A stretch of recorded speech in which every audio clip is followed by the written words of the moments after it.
बिस्मिल्लाहिर्रहमानिर्रहीम।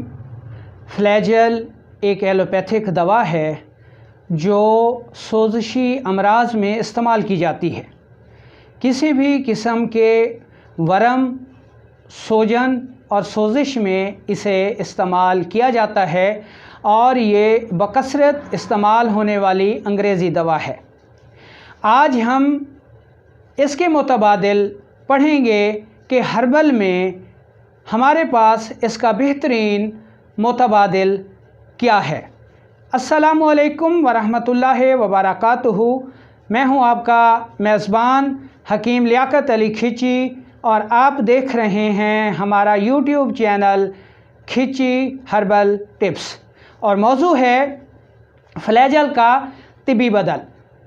दोस्तों, तिब में हमारे पास फ्लैजेल के मुकाबले में बहुत ही पायदार चीज़ें हैं। आज हम जो टिप्स आपको बताने जा रहे हैं ये 3 मुफरेदात पर मुश्तमिल है। ये मुफरेदात कौन कौन सी हैं? पहले नंबर पर हमारे पास है जी सौंफ, दूसरे नंबर पर हमारे पास है हल्दी और तीसरे नंबर पर हमारे पास है ज़ीरा सफ़ेद।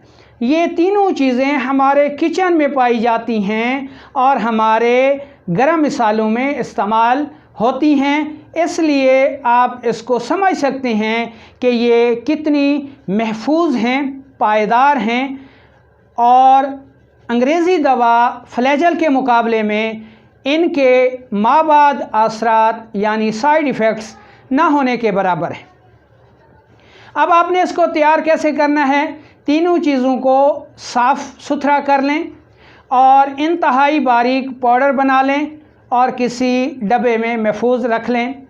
इसकी मिकदार खुराक बड़े अफराद के लिए 1 चाय वाला चम्मच है यानी 3 ग्राम है और बच्चों के लिए 2 से 4 रत्ती और 10 साल से ऊपर के बच्चों के लिए 1 ग्राम इसकी मिकदार खुराक बनती है, जिसे आपने सुबह दोपहर शाम इस्तेमाल करवाना है। अगर इसके मिजाज को देखें तो इसका मिजाज गुदी असाबी बनता है, जिसे गर्म तर भी कहा जाता है। अब आते हैं इसके फ़वाइद की तरफ, इसके असरात की तरफ कि ये नुस्खा भी वरम, सोजन, सोजिश को दूर करता है, पेशाब को खोलता है यानी बंदिश बोल में भी बेहद मुफीद है और पेशाब की जलन को भी दूर करता है। इसके अलावा ये नुस्खा किन अमराज में आप इस्तेमाल कर सकते हैं, किन सूरतों में आप इस्तेमाल कर सकते हैं? ये नुस्खा बवासीर के लिए बेहद मुफीद है। अगर उसमें खून भी आ रहा हो, जलन भी हो रही हो, तब भी ये नुस्खा बेहद मुफीद है।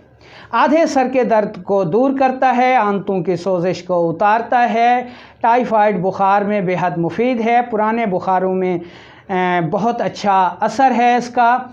ऐसा नज़ला जो कि केरा नुमा होता है, कभी अंदर गिरता है कभी बाहर गिरता है, उसमें भी ये बेहद मुफीद है और बंद नज़ले में भी बेहद मुफीद है, उसको जारी करता है।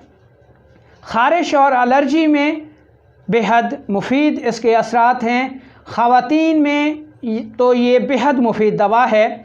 उनकी वरम, सोजन, सोजिश, रहम की सोजिश, जिनसी अज़ा की सोजिश, आंतों की सोजिश और रहम की ख़ारिश में इस नुस्खे के बेहद मुफीद असरात हैं। ऐसा लिकोरिया जिसमें बदबू पाई जाए और बहुत ज़्यादा जलन हो, उसमें भी ये बेहद मुफीद है। विजाइना की ख़ारिश के लिए भी ये नुस्खा बहुत मुफीद साबित होता है। इसके अलावा कब्ज़ के लिए भी, पेचिश के लिए भी ये नुस्खा बहुत कमाल के नताइज रखता है और महफूज इतना है कि हमारे किचन के गरम मसाले के अज्जा पर मुश्तमिल है। ये हाई ब्लड प्रेशर को भी दूर करता है और जिस्म की वरम को भी उतारता है, गुर्दों के सुकेड़ को भी खोलता है, दर्द गुर्दा में भी बेहद मुफीद है। अगर दांत का दर्द हो और वरम और सोजिश हो चुकी हो, उसमें भी ये नुस्खा बेहद मुफीद है। और जहाँ जहाँ फ्लैजेल का इस्तेमाल होता है, आप इस नुस्खे को इस्तेमाल करवाएं और हमें दुआओं में याद रखें। वालेकुमुस्सलाम व रहमतुल्लाहि व बरकातुहू।